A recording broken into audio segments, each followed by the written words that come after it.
tamis gayud sa imong gugma nga walay paglubag.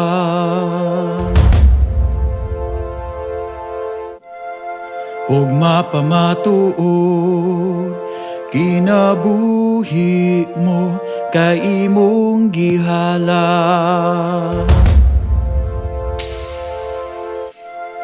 Ug angayan kang daygon,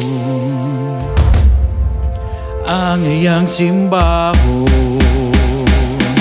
angayan kang pasidunggan, kasay panan ko imong gihugasan. Angay lang nga dawaton ka sa imong grasya, wa na'y kabala ka, angayan ka.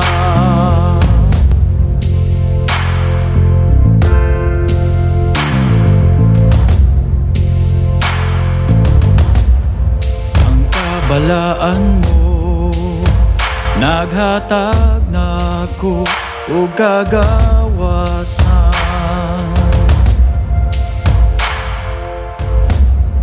Imong kapasayloan kay isang yaw ko sa kalibutan.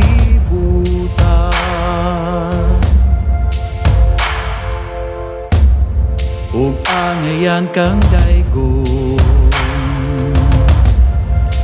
angayang simbahon,